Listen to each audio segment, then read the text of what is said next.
Now recording. Something interesting, Foxy. At last. It's midnight. It is time for the Minecraft Update Podcast, episode 51. We've been fiddling with Slack's audio yet again and ended up For 2 hours. Yeah, in a situation that's no better than when we started. In fact, potentially worse, but who cares? yeah. I mean, it's only their ears that have to listen to it, right? Yeah, it's not. I got to listen to it when I edit it. Yeah, but at least you're on high speed then, so it could be worse. Yeah. I mean, yeah. No, right, okay. Let's get cracking, Slack. It's late. I want to get through this. I want to go to bed, mate. But before we go to bed, we got a whole podcast to do. And before we do that, I want to just remind everybody that our podcast is now supported by Patreon. And we have a whole 24 patrons, which is absolutely fantastic.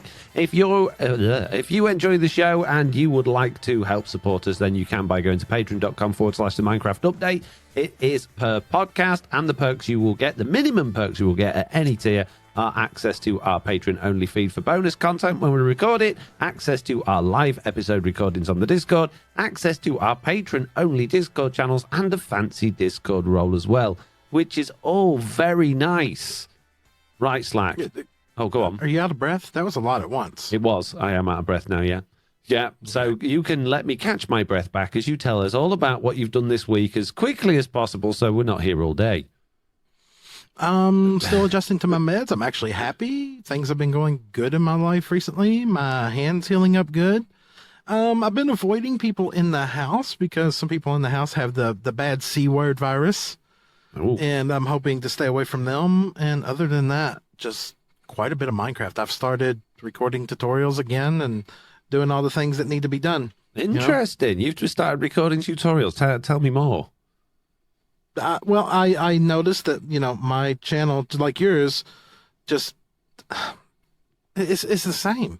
It's the same. I've known it forever, and if I go look at my top videos, just like you went and looked at yours, it's always the same thing. It's tutorials, top 10s, this and that, how-tos, betas. It's always been the same. And I'm kind of to the point where I'm just like, I can't let my channel suffer because I get bullheaded.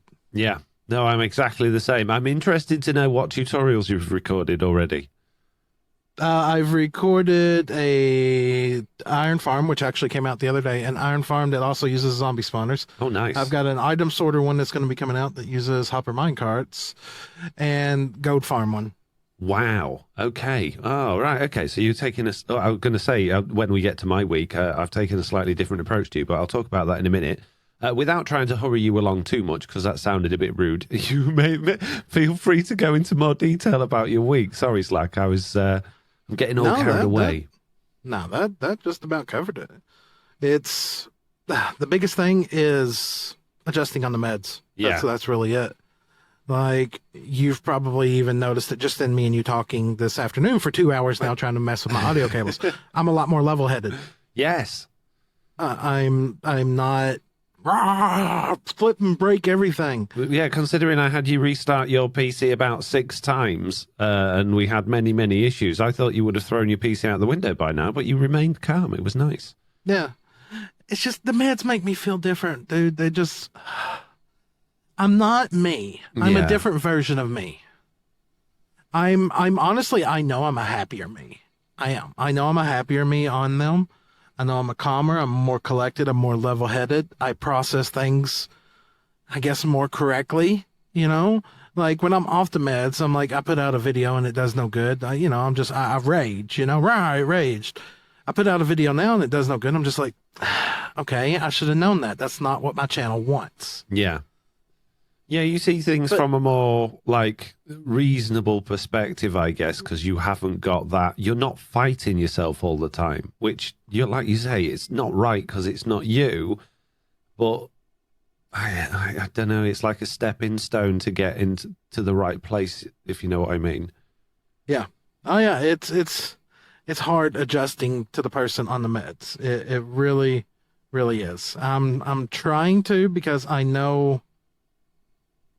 overall, it's a better me, if that makes any kind of sense. Yeah. But it's not the me I'm used to. No. The thing is, like, there's the other way round of doing what you're doing. Well, albeit normally very slow and expensive process, or can be at least, is basically what do they call it? Rewiring or retraining your brain. There's a word for it. I can't remember what it is, but basically getting yourself into the habit of dealing with and thinking about things in the way that what you're doing now is, but naturally, so you're not getting that fog from the rest of. So you're still you still have your normal personality, but you're not affected by these, the bad side effects of the pills. But that can take a really long time to do, and it's a lot of hard work. And I know, without going into too much detail, because obviously it's not my place to say, but my brother recently, it was a while ago now, went through some stress training and things because he's got quite a high stress job. And he came out the other side of that after a long time, just being able to cope with situations just in a whole lot better way. And I know when I was younger, I had hypnotherapy to get me to change basically my mindset on a lot of things, and I came out of that a different person, but a much better and much happier person. So there are alternatives, but yeah, I think you're, like I say, it's a good stepping stone what you're doing now to get yourself towards that goal, I guess. I know it's the right choices for me. I do know that. And I know overall, collectively, I'm better being on them right now. I do. It's like I have diabetes, okay? And until I lose the weight and get more active, I need the pills. My doctor said it's one of those situations that can be corrected. Just get more active, lose weight. That I will not need to be on the pills. It's kind of like I feel that eventually I won't need this. But then again, that's me saying that while I'm on it. Yeah. And that's where the problem comes in, is you get on the meds, you start feeling good, you're like, there's nothing wrong with me. I don't need this. Why am I taking this? Why am I taking it? And then before you know it, I'm back down in that rage, sending 3 a.m. text messages because I don't know what to do with my life, Yeah, because you've got them from me before. Random breakdown in the middle of the night, me needing somebody to talk to. I don't want to be that person. Sometimes I enjoy this person. It just feels like this person's just not quite as sharp. If that's the words I'm looking for. I know exactly what you mean. Yeah. Bud, there's a light at the end of the tunnel. That's all I'll say. I don't know what else to say on that, I'm afraid. Right. Well, how's your week been? It's been an interesting week, actually. I think I've already spoke to you about it. I don't know if I mentioned it on the podcast last week, but I got an email from a company that seems reputable, and I'm hoping that they are, about a sponsorship. So I get a lot of emails from, and like direct messages on Discord from particularly Stream Elements. They're always saying, hey, do Raid Shadow Legends, and if you get people to buy the game and get to this certain point in the game, we'll give you some money. And it's never anything worthwhile. It's always games that you've never heard of or don't want.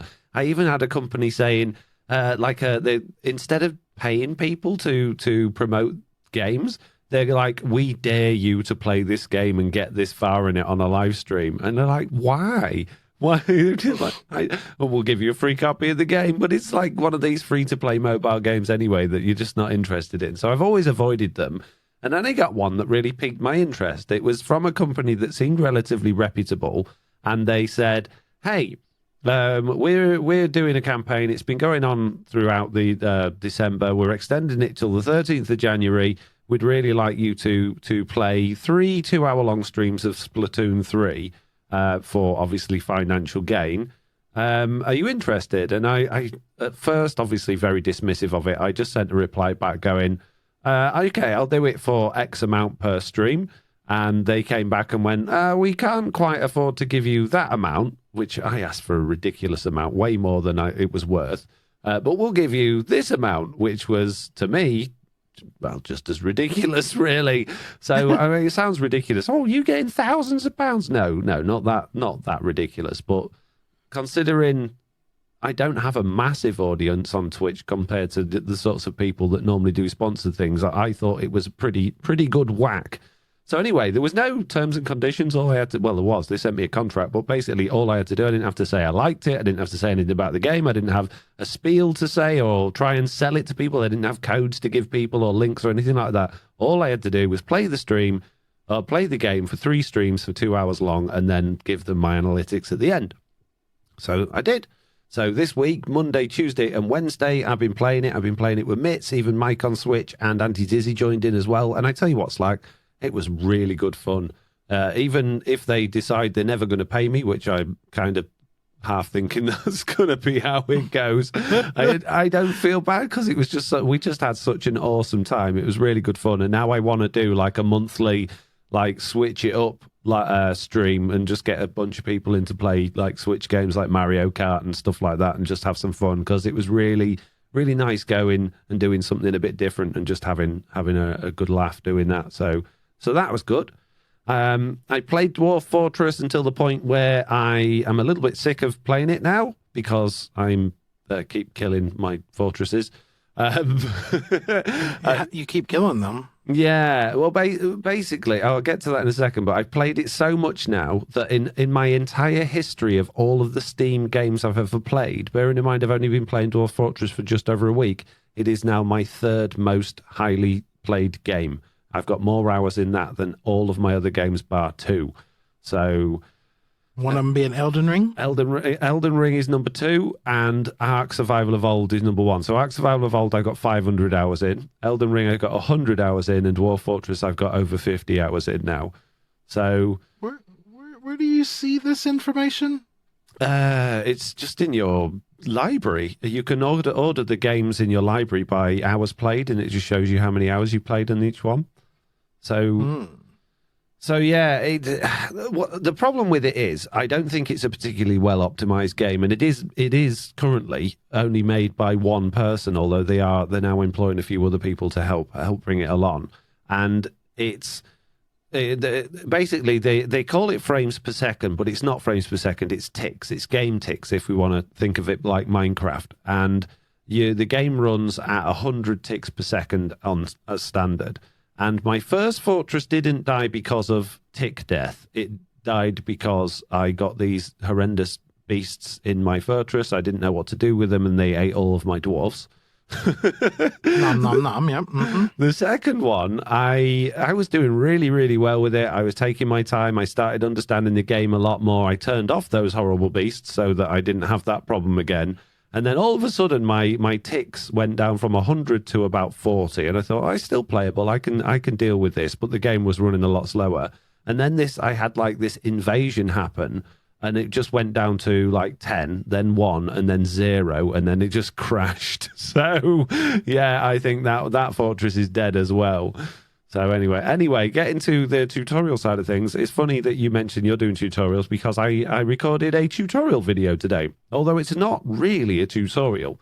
You know how I said I wanted to do like guide videos, I guess? Mm-hmm. Well, I don't want to just sort of do a survival world and teach people how to play Minecraft because I think that's been done to death. So what the approach I've done...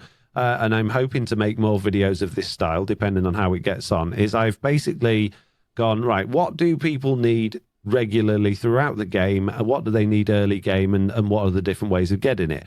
So the first one I've done is bone meal.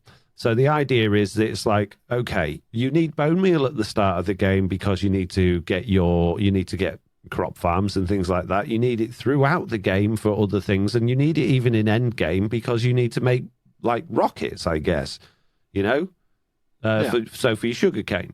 So I then went, well, okay, what's the sort of easy, common ways going up to relatively complicated ways of getting a lot of bone meal? So I basically built in a flat world a bunch of different types of skelly spawner layouts, ranging from ridiculously easy AFK to trident killer ones. Then I did like a sugarcane and kelp farm with composters, and all the way up to like a stone generating moss farm thing. And I basically go through each one, explain how it works, a brief overview of what it does and why it's good and how it fits in the sort of area of the game you're at. And then rather than doing a tutorial on each one, I'm just going, hey, here's a world download.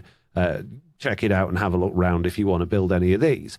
And I thought I'd do that, but like in a progression of, okay, so I started with bone meal because that'll lead you on to crop farms, and I can do things like micro crop farms and easy crop farms going all the way up to like villager crop farms and things like that, and do another world with a world download. And then once I've done that, I think, okay, what would people need after that? Well, they're probably going to need some iron. So I'll go easy iron farm, medium-sized iron farm. And you know what I mean? And I'm going to, and that's the kind of the thing that I want to do. So it's less of a tutorial as such, but more of a, hey, you know, these are good, easy-ish farms to create that's going to provide you the things that you're going to need throughout your progression in the game.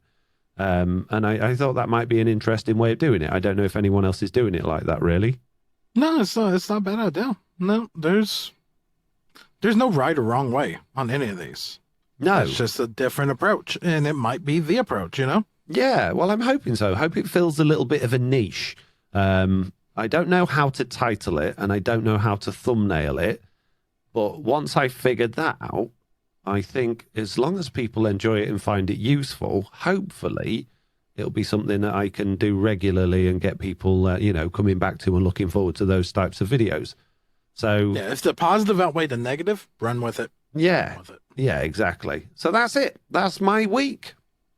Right, Slack. It is time to jump into the feedback, and we've got a reasonable amount of feedback, and I think we should fire through this at lightning speed because my eyes are closing as I'm talking. I feel really bad, but I should be able to stay up later. But I should probably talk about this in my week. Really, I've not slept much this week, and I've done so many sort of later on streams with this Splatoon thing. I'm kind of at the end of my limit, and I know in the morning I got to get up and do another stream. You're drained. You've been working. Yeah.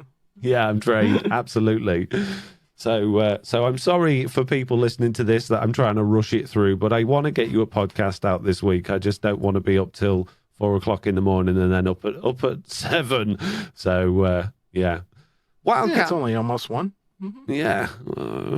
Wildcat Dad 17 says, amazing show as always, podcast crew. I assume Foxy No-Tail has already researched this, but a great platform I use for my podcast to cut down editing time while also allowing for video and audio recording is Zencaster. I've never heard of it, Wildcat Dad, but I will check it out. Thank you very much. Have you heard of that, Slack? I don't edit podcasts, so I wouldn't know. No. Never heard of it. Fair enough. I will check it out. Okay. You check that out. Mossy is up here next and says, a follow on from the offhand discussion. This, I'm guessing, is pending the new touch controls being compatible. I am a longtime mobile player. My preferred setup is the classic split controlled. I have tried playing with the new controls and, well, I can't. I guess at some point I will have to really learn how to play, and I'm not looking forward to it. The muscle memory is just too hardwired for me now for a change to be a smooth one. That's my Moni essay for this month. As always, keep up the good work. Yeah. Oliver, I don't play mobile. He downloaded the latest version of Minecraft, and he basically threw his iPad at me and went, Dad, it doesn't work. Dad, I can't do it. Can make it go like to back how it was. And I looked at it. I'm like, oh, yeah, okay, fair enough. It took us a minute to try and find out how to put it back to how it was. We eventually got it that way. But yeah, he was absolutely allergic to the new control system. So I guess that's going to be like the latest wave of younger people that are taking on the game for the first time, or maybe, any age, I guess, but it's probably going to be majority younger people picking up Minecraft for the first time, playing with those and getting used to them.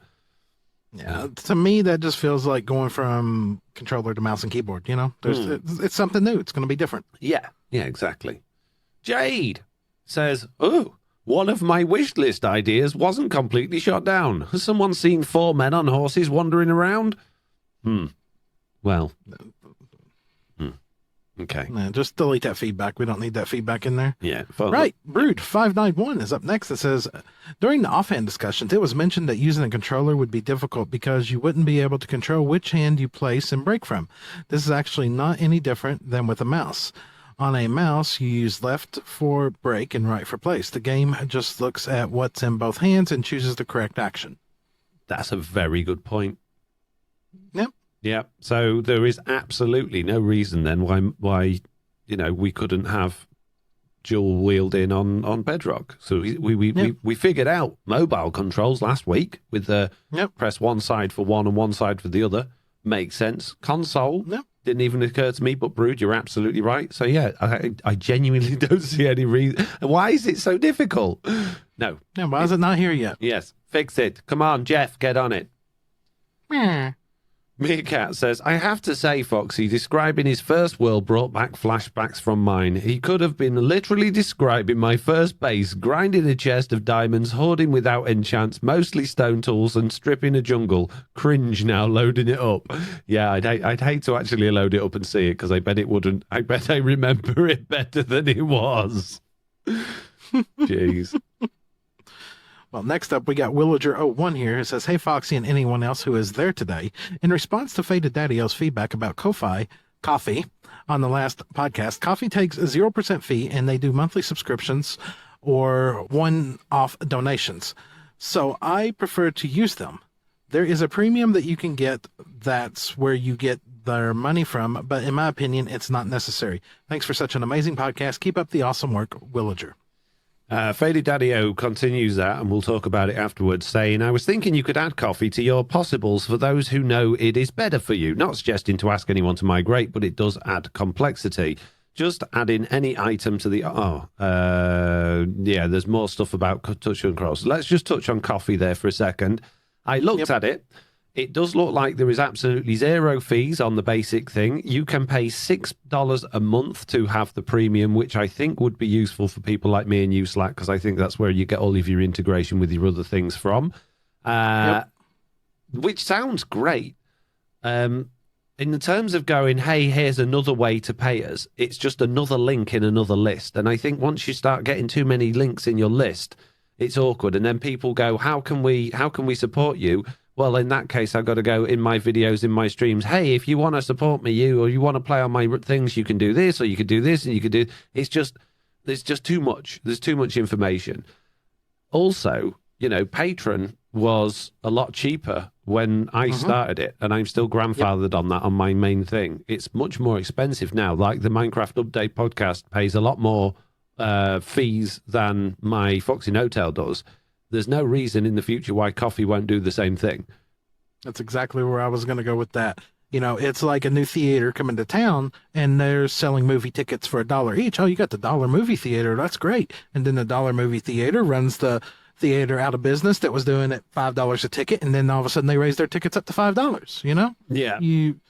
It's the optimal way to start the growth of a platform, no fees. Yeah, but eventually, we're hiring staff, we're hiring this, we need this, we're going to have to charge a fee for this. I'm not saying it will, but for right now, it doesn't benefit me. No, it sounds great. I mean, even $6 a month, that's nothing compared to the fees I'm paying through Patreon. It does sound fantastic. And like I said before, if I hadn't already got a million other things set up, such as PayPal donations and Streamlabs and Patreon and Twitch subscribers and YouTube channel members, then yeah, I would probably definitely go for that. But it's too late, I'm afraid. I just don't see the point in trying to complicate things. And I know what you're saying. It'd be great if people they don't want to feel like their money's being wasted on another company. They want to give it to the people that they're trying to give it to.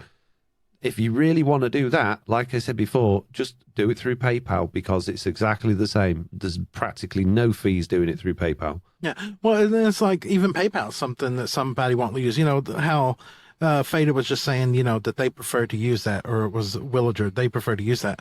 Well, I have people who support me that don't even want to use PayPal. They want to go through directly. Yeah. So they want to go through a credit card donation system through like Streamlabs or something like that. They don't want to log into nothing, so you're never going to please everybody in that kind of situation. No. But thank you for bringing it up again. And we hear you. It's just, yeah, it's complicated. Right. Yep. Do you want to move on to capped cracks? What was the second part of that we didn't cover? Yeah, sorry. Just add in any item to the offhand so it could be mended would be awesome. No special controls needed for iPad unless you had to switch quickly to Shield. I do know that tapping left side of the screen for left click, as suggested on the podcast, wouldn't work, as your thumb is always navigating. It's not always navigating. It's no different to like on the controller when you it's very difficult to point your player in a direction with the right-hand thumbstick and jump at the same time without creating some weird claw-type shape with your hand and holding the controller in an odd way, or, any other control Trying to hit the system. shift key or control key to not do this. Yeah, it's... Yeah, so I really don't see that as an issue at all. If your thumb is already over the screen, if you tap it, it clicks. If you tap it on the right-hand side where you're staring, you literally taking your finger off the screen for a millisecond, and then tap it on the other side of the screen, it does the same thing. I really don't see that as an argument there, I'm afraid. Next up, we got Cap here, I'm back. Well, I've returned to...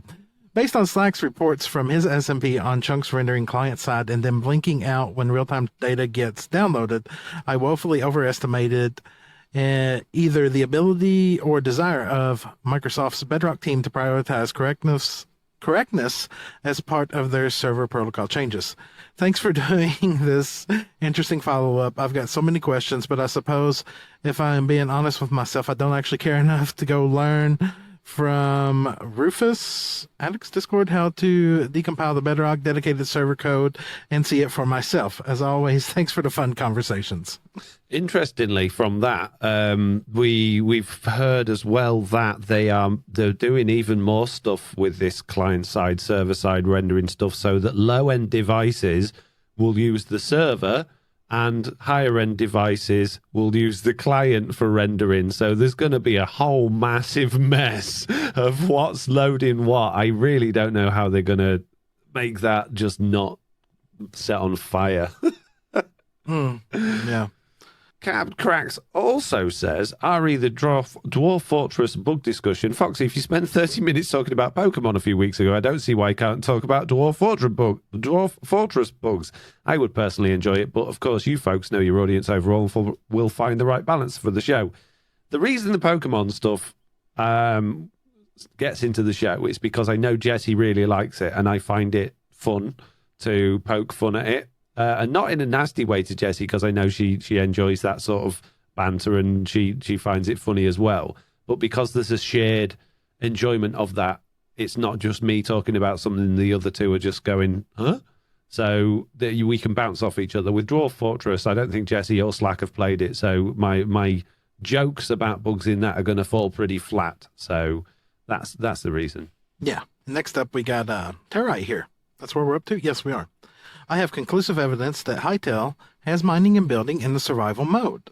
In Hytale's summer 2022 blog post, the developers talked about how the game was built into 3 doors: creative play and modding and online multiplayer, and the survival RPG side.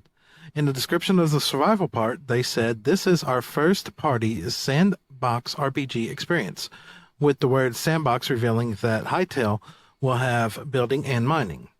Hope this helped clear things up, and sorry for another long piece of feedback. Sandbox doesn't mean building and mining. Could mean anything. Nope. Sandbox could mean open world. You're buying buildings and dropping them into pre-planted plots. It could mean that it's just an open world. Roller Coaster Tycoon was a sandbox game. Yeah, it doesn't mean building and mining. It could. Hopefully it will do. But yeah, sandbox can mean many, many different things. If it's a sandbox RPG experience, that could just mean that you have the ability to put in new enemies or like place things in certain places and create your own RPG stories with it. It doesn't necessarily mean that there's any building or mining at all. So I hope it does, but it'd be nice. But that is definitely not, unfortunately, conclusive evidence. Right. I feel like I'm being really mean to the feedback today. I'm sorry. I'm tired. I'm smiling, really. I just want to go to bed. Come back with better ideas, he said. Yeah. News. It's news time. We've got so much news, Slack. It's unbelievable. Do we? Yes. Wow. Okay. I'm ready. Minecraft beta and preview now 1.19.60.26 landed on our doors today. And there is nothing in it.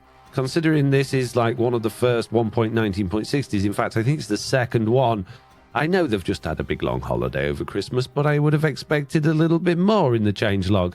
The good news is placing a hanging sign under an axis-aligned hanging sign with a V-shaped change will now result in a hanging sign with a double change if the player is not sneaking. That's good.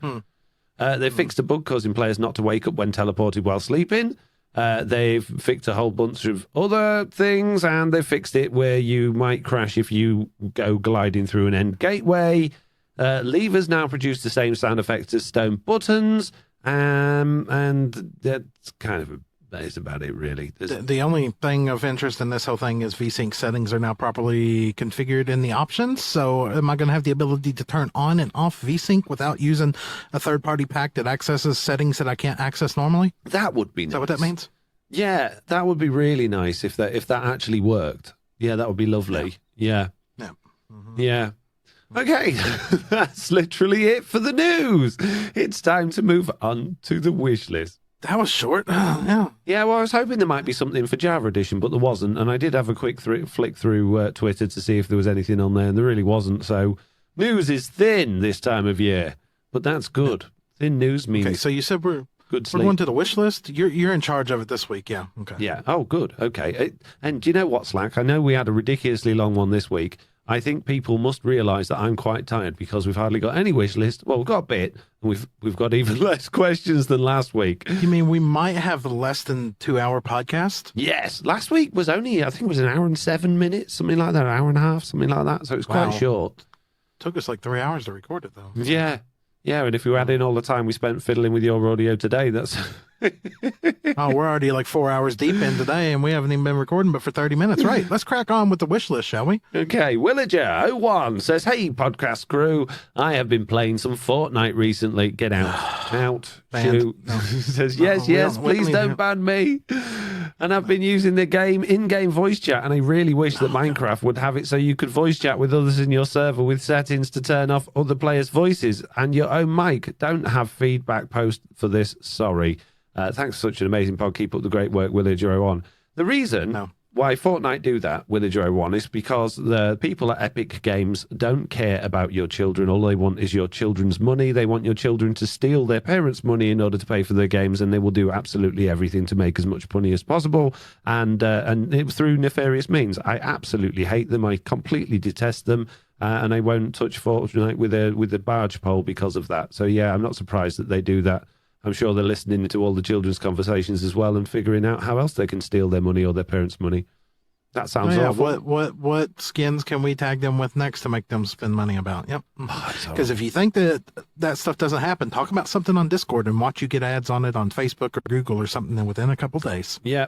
Even when you've got it turned off as well, because I've got personalized ads turned off on YouTube. Yeah, I looked at something online the other day on a completely separate account, went to watch YouTube, and all of a sudden there were ads for that. So they know.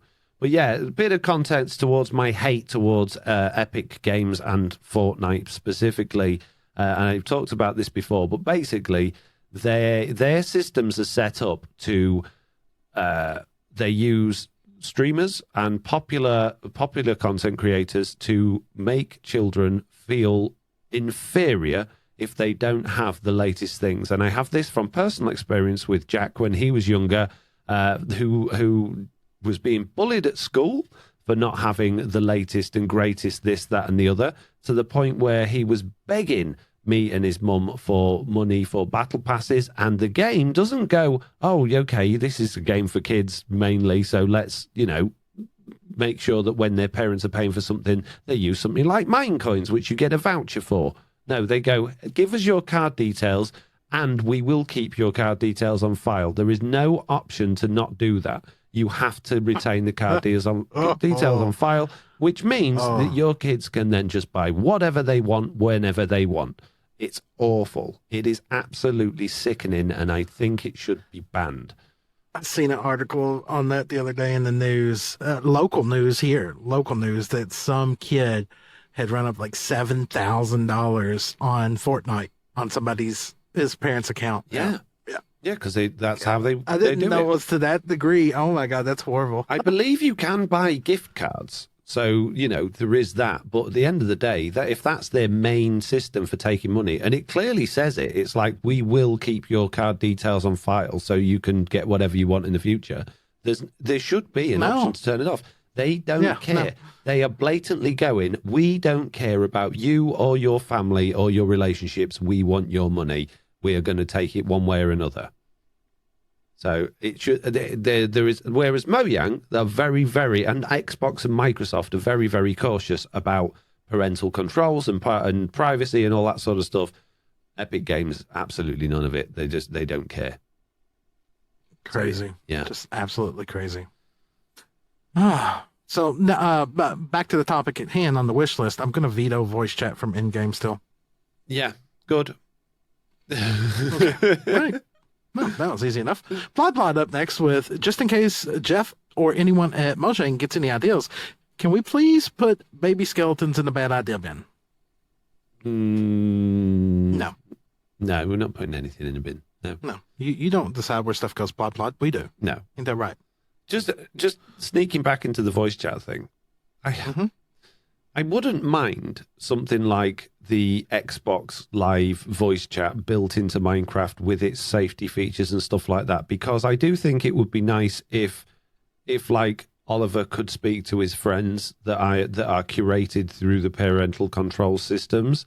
I think that would have a place.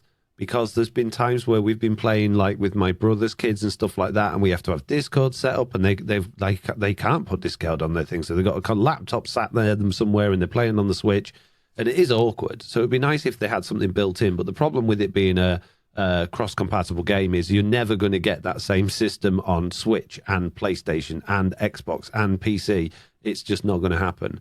So you literally brought that up about Xbox Game Chat, and Discord is now, you're able to get on Discord and join voice chats from your Xbox and everything. Yeah, but you can't do that on the Switch or the iPad or your Android phone or anything like that. But see, this is where doesn't that come into a slippery slope there? Because, you got Xbox Live term of service, and you can have a children's account, but Discord's terms of service, you have to be over 13. So what if you have Discord on your child's account then? I know, yeah. I mean, it's not full integration though, is it? It's literally just a voice chat they're hooking into. So I guess it's probably got its own systems in place for that. Right, but I can not even be part of the Xbox thing and be in Discord then. I don't know. Right? You get that just seems like that's a flawed system now that I really think about that. Oh, they'll be on it. They'll be hot on that. There's no way that there's someone's just gone, oh yeah, that's a good idea, let's do it. There'll be millions of paperwork about that. There'll be lawyers up the wazoo on that. What are you talking about? Discord announced it like a couple months ago that it was a thing. Yeah, I know, but there'll be all of that stuff will be in place. All of the like terms and conditions and systems will be there to make sure Microsoft are 100% protected against everything. Right. Hopeful Birch 807 says, hey Foxy, Jesse and Slack, I think you should be able to make sticks from wood slabs. It would help clear up those spear blocks when you end up with after projects. Yes, and stairs and pressure plates and fence, basically anything you've made of wood. Yes, because I always end up with loads of junk that I accidentally make. I'd have that. Yeah, so like a composter, a sawmill. Yeah, wood composter. Yeah, exactly. Just turn it back into sticks. Yeah. Any leftover wood you could turn into sticks. I would be fine with that. Yeah. Yep. Stairs, buttons, pressure plates. Yep. Okay, let me write that in. Yep, so. Good idea. Yep. Nice. Lovely. That's actually leading to a new workstation, which I kind of like. Yeah. Yeah, that is it. Now, is it automated? Can we automate it with a hopper? Can we put all this in a chest and run it through a hopper and it goes through one item at a time? Oh, that'd be good. Yeah. Hopperable. Okay, so it's not manual interaction like with a stonecutter. No, that'd be annoying. I think you should be able to do it in your inventory. I think you should be able to do like just craft it into sticks in your inventory. But I also think there should be a table for it, like the composter. Okay, yeah. So yep. Let's put that inventory and with unique workstation. Nice. Okay, next we got Territe up here with, this is a bit of a compilation of other ideas, but the way I see it is we need a combat update with combat parity, new weapons, potion-tipped swords, better dungeons, and more bosses. That's that. You're choosing a lot of things in one thing there, Territe. Yeah, you can't really have that as a wish. No, that's too much at once. You know when the genie says you can have 3 wishes, right? And you pick one at a time, carefully. Yeah. Okay, pick one of those. Carefully. Yeah, we we can't grant all these as a good idea. No. Even though they all may be, it's just too much at once because there's too many things to go into. We've covered bosses, we've covered dungeons, we've covered new potions and weapons and combat. No, Territe, bad. I think most of those are already in the good ideas bin, to be fair. So, yeah. Yeah. Yeah.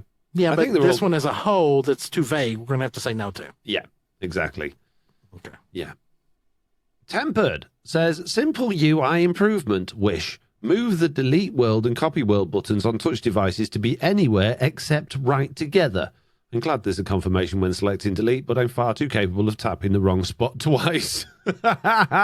Yes, I've done that many times. I haven't deleted worlds, but I always, like, you go to click something and you're like, oh, I shouldn't have done that, and end up pressing confirm instead of cancel. So, yeah. You mean like when you get excited, instead of clicking respawn, you log out of the game? Yeah. You know? Quit the main menu. Oh, God, sorry, guys. Yeah. Yeah. Yeah, just like that. I mean, to be honest with you, Tempered, I don't find that an issue on PC because they're so big, the buttons, they're far apart, but I've not tried that on mobile. So if that is a problem, then consider that wish granted. Yeah, consider that granted, and if not, you should make a bug report on that or submit a good idea on that or something. Yeah. I don't know where you go with that. UI. Feedback.minecraft.net or wherever it is, Slack. You know that website that we steal all of our feedback things from? Yeah. All right. Anyways, Lemonade is up here next with, how about snippable flowers? You can cut a flower with shears. Don't worry about the flower as it can grow back like sheep wool. For some builders, you might need lots of flowers for dye, but you need to find multiple flowers.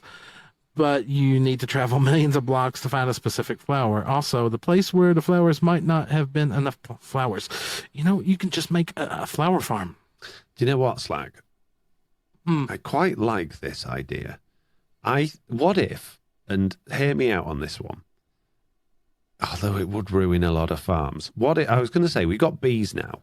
Now, flowers in real life get, they get, what's the word? Fertilized, I guess. That's not pollinated. Pollinated. There we go. Yes. By bees, and that's how flowers spread and grow and move around. That's how you get more flowers, is what I'm saying. They don't. You don't put bone meal on them, aka fertilizer, and another flower pops up nearby somewhere. So I like the idea that you can shear flowers, get the petals off them for dye, leave the stalk, and then the flowers over time would grow back a little bit like your crop farms, without pulling out all the seeds, I guess. And then you would, if you wanted more flowers, you would need bees to pollinate them and make more. I really like that idea. It would be a whole new type of flower farm requiring the bees, but I think that's great. Yeah, it could be interesting. You wouldn't be able to get a lot of dye fast. Well, look, you're wanting snippable flowers, and we still don't even have snippable vines to stop them from growing like Java. That's true, yeah. I think we can't even stop the glowberries from growing. True, we have to use string. So it's not going to happen. Glowberries work a bit like that, don't they? You pick the glowberries off the vines, but the vines don't go away, and then they just grow some more back. Well, then you would want pickable flowers, then, not snippable ones, right? Well, no, because you're taking the petal. You maybe like for the big ones, like a rose bush. If you've got a rose bush, you prune the rose bush, you chop the flowers off, you take the roses, you don't cut the whole tree down, and then they grow back again next year.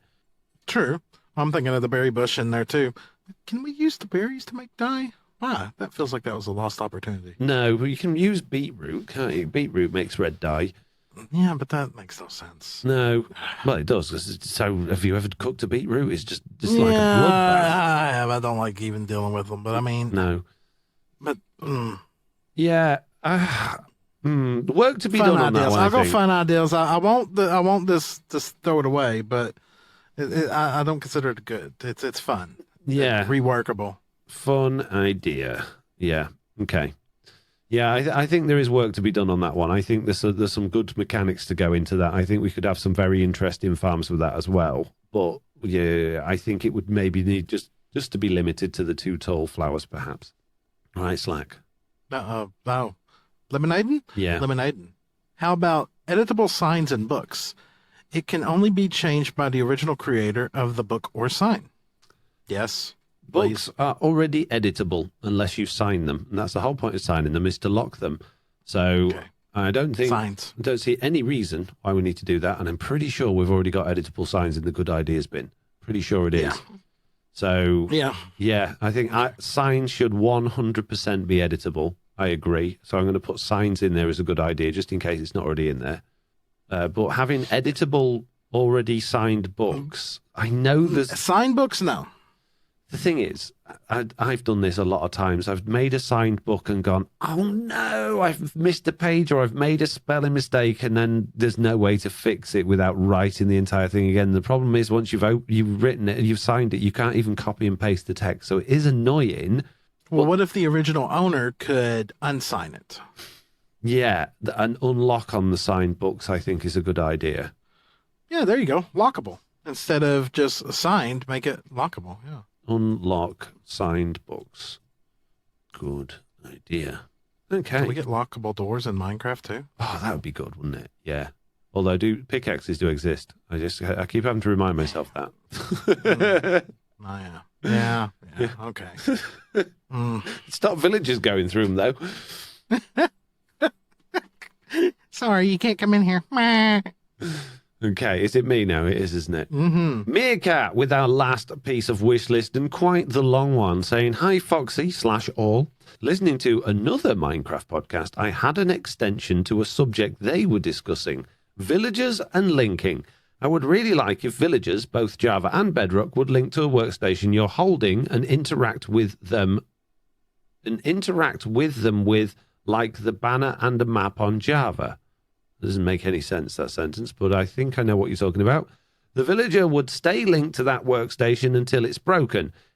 But you are holding the workstation. Hang on, let me start this again. That got a little weird. I would really like if villagers, both Java and Bedrock, would link to a workstation you are holding and interact with them with. I think that means you click on the villager with the workstation you're holding. Yeah, like I'm holding a lectern, I'll right-click, that's now your workstation. Yeah.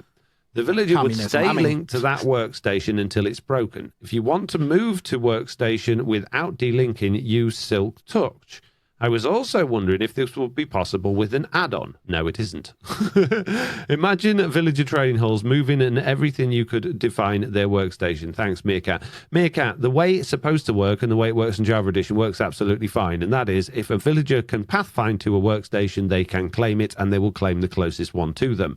The way it works on Bedrock Edition is that you basically set fire to your PC, throw it out the window, and hope a villager at some point in his life will link to a workstation that's not 28,000 blocks away. If we got it like Java Edition, where a villager can only link to a workstation it can pathfind to, we would have no problems at all. Yeah, or even just add in a small radius. You know, you can't pick a workstation unless it's within, 30 blocks or 10 blocks or 5. No, stupid, because then you try and make a trading hall and they're still all going to just decide they want each other's workstations. It needs to be one they can pathfind to. It's simple. It's the easiest way to do it. It makes the most sense.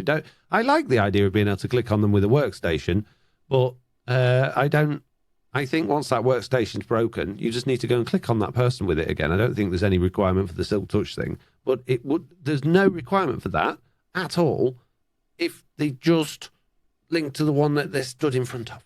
I agree. That would be nice, but I don't have the same fight everybody else does with villagers, because some people want to do villagers one at a time. They want to build their trading hall how they want to. I go ahead and get all my villagers, put them... and I put the workstations down, and I let them go to them, and then I just block them all in at their workstation. Yeah. Okay. Here's an example of why this is a problem. Okay. So I was doing one of your XP zombie iron farm villager trading hall things in a live stream on Creative World, trying to do it differently, not trying to copy you, but trying to take that idea and run with it. And I put in 20 beds, but I put in 27 villagers. I linked them all up to their workstations, and then it wasn't getting any iron golem spawning. Now, it turns out the iron golem spawning was because I had mob spawning turned off because I'm a moron, but people in the chat were absolutely insisting that it was because each villager needed its own bed. So I put in 7 more beds, and all of the villagers decided they would unlink from those workstations and require completely different ones. So I had to take all of the workstations away and link them all again, and the villager order went from, instead of the order that I put the villagers in, to a completely random order. That shouldn't happen. Oh, I agree it shouldn't, but we know it does, yeah. Yeah. So I think there are good ideas there to have the villagers actually just, if it can't go anywhere, if the villager's stuck on a spot and there is a workstation in front of it, it should link to it. Totally agree. Even though that's not how it works, I totally agree. Yeah. So, totally agree. Stupid villagers. So Meerkat, yes, very nice idea, but completely pointless if villagers work the way they should do, which they don't. Oh, Slack, look, we're not even an hour in and we're already at the questions. We're doing so well and we've only got 2 questions. Are we going to get a podcast in under an hour? Wow. Is everyone going to be complaining at us next week? What are you doing? I don't know, but let's run with it. This feels weird. It does, doesn't it? Yes, in a good way. I don't even need the toilet, Slack. This is wonderful. Me neither. Where's questions? There's questions. Do we get 2? Oh, wow, they're about the same size question, too. Yeah. Let's hope they're really, really good ones. Out of Dutch says, what are the actual mechanics of iron farms in both Bedrock and Java? I know how to make a few different ones for each, but I don't actually understand how they work. Thanks in advance. Love the podcast as always. Oh, geez. How many hours have you got, Dutch? This is going to be a long podcast. No, just 10 villagers, 10 workstations, 10 beds. There you go. In Java Edition, you can spawn iron golems by having 2 villagers, as long as they have access to a bed and can sleep with line of sight to a zombie, right? So if a zombie can see them and is focused on them, and they can see the zombie, then they will get scared and they will spawn an iron golem, but they need to be able to break that line of sight so they can go to sleep at night. If they don't sleep at night, no golems will spawn. They don't need workstations at all. They will just spawn them because they're scared. I think there are also ways of spawning iron golems just having a certain number of villagers and a certain number of beds. I'm not sure because I'm not overly confident with Java Edition. Bedrock Edition, you either want 10 beds and 10 villagers and 10 workstations, or 20 beds and a bunch of villagers and workstations. And I think, is it 60 or 75% of those villagers need to have traded at a workstation at least once before an iron golem the will day start before, spawning. Yeah. I think it's 75%. Hold on. But they only need to have done it once. They don't need to do it ever again. It's not every day. They just need to have traded once. Well, and then, of course, you got the ones that can't work if it's technically raining, like the fishermen and whatever. But if you put a solid block over them, that takes that away. Yeah. So it's relatively simple on Bedrock. Is just put a whole load of beds down, put a whole load of villagers down, put a whole load of workstations down. Make sure they can get to the workstations, and you'll get iron golems. The thing you've got to be careful of is where the center of the village is, and the center of the village will always be either a bell or the head of a bed, the pillow of a bed, but it could be any of the beds, especially if they're linking to workstations and delinking from beds. So make sure you got all of your beds pointing into the center of wherever the iron golems are going to be spawning. Oh, yeah, because Bedrock, at night, if they can't get to the bed, they'll delink. Yep, it's just a problem. Yeah, and then if they do that, there's a chance they're delink from their workstation too, because they're stupid. There you go. See, I've never had that happen.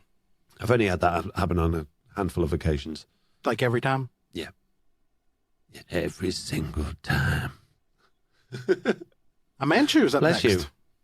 You. Salute. I mean, okay. Their question is, the Warden in Deep Dark seemed really cool at first, but the novelty wore off fast for me. When was the last time you visited an ancient city, and do you plan on visiting an ancient city anytime again soon? Episode 0 and no. Last time I went was episode 0 as well. I fully intend to go to ancient cities again. I actually quite enjoy it. The thing I don't like about it is too dark to make videos in, which is a problem.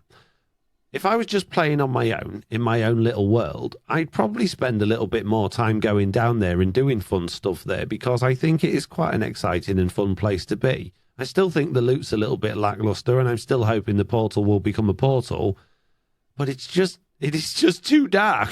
Could you change the effect color that the Deep Dark did? Instead of like doing blindness, could you make it something else? No. It's hard-coded, I think. then that does us no good. Then, No. Yeah. And even night vision doesn't really help all that much with the darkness effect. So it does a bit. It's still very dim. It's still very dim. And when you're making videos, when they're dim, they're hard to watch and they're not as interesting, which is a shame. Because and also, if you can see, it kind of loses that experience as well from the player's point of view. So yeah, because you're suddenly not scared. Yeah. Yeah. I mean, I was scared. You could see, and I had like 3 wardens running right on me, and you were like, "Come this way," and I'm like, "I have no clue what way to go." Yeah, and it's you're fun. like, "Oh yeah, let me put these pearls into this portal frame. There's nothing here," and I respawned because you said, "Yeah, it's safe," and there's a warning standing right behind you, and you just had no clue. No. None. Yeah. Yeah. I am thoroughly planning on going there for this season of Truly Bedrock when the time comes to it. I just wish there was a reason. I wish I needed to go there for something. I wish I needed to go there for the same reason I have to go to the end for Elytra and Shulker boxes. But at the moment, there really is no reason to go there. I kind of want to have some skulk sensors so I can do some skulk sensor-based redstone. Wait, are you saying if we get together Friday, you want to go to... No, I don't like those things. Not this Friday. No. No, I'm not ready. Good. Toretto, he was scaring me there for a minute. Yeah, I can see you licking your lips. I'll get your food in a minute. Mm-hmm. Oh, well, Slack, that's it. That is the end of the questions. I can't believe it. I am so sorry, listeners at home, that we have rushed through this so fast. I do apologise, but I don't want to miss a week. If we can get a podcast out, we should. And, yep. And I apologise that I'm tired. Hopefully next week I'm not going to be feeling quite so... Well, hopefully next week we have some news. Yeah, that would be nice. That would be very nice. Right, okay, if you would like to leave us any feedback or ask for a wish list thing or give us some news or a bug report or ask us a question, then you can by emailing us at news@theminecraftupdate.com, or you can go to the minecraftupdate.com website and fill in our feedback form, or if you want to be really, really special, you can join our Discord and put it all in there. And it's good there because people actually respond to you when you write the stuff in with other good ideas and other feedback, and the whole conversation starts going, and it's very entertaining for me to sit there and watch and laugh at you all when you come up with these. I like it. Yeah. Mm-hmm. It's real good. Mm-hmm. Also, don't forget, if you are enjoying the show and you would like to support us, then you can do by going to patreon.com/the Minecraft Update. The prices start from $1 per podcast episode, which is very cheap, and it's very much worth it when you get these really hard work, well put together long episodes like this one where we've put all of this time and effort in. Yep. Yes. 100%. Look, they don't know the time that went into before this episode. True. I'm getting yelled at from the other room. Dogs are about to start barking, Foxy. Oh, man, quick, we need to go. Oh, I was going to talk to you about bonus show, but it doesn't matter. We'll just go on to social Slack. What are you going to be doing this week? I'm going to be streaming pretty much every day, as usual, and cranking out the Minecraft videos. Okay. I wouldn't say there's a set schedule other than just trying to do daily. Same for me. I'm going to be streaming 4 times a week as usual, Mondays and Thursdays, AM and PM both days, and I'm going to have a few videos coming out to you as well. Don't forget, if you want to get in, I've just done this, but I'm going to do it again. If you want to get in touch, email us at thenews@minecraftupdate.com, fill in the feedback form on the website, or join our Discord. That's it, Slack. No, well, you haven't said the same thing you said every week. What? Did I say the same thing at the end of the... what? I said... Do I? Do I say the same thing at the end of every single podcast? Yeah, well, I guess it's like, to be honest with you, all that's left to say is the same thing that I say at the end of every single podcast, and that is, if you manage to get your podcast in just under 1 hour, then you're probably just as lazy, tired, good at podcasting as we are. Yeah.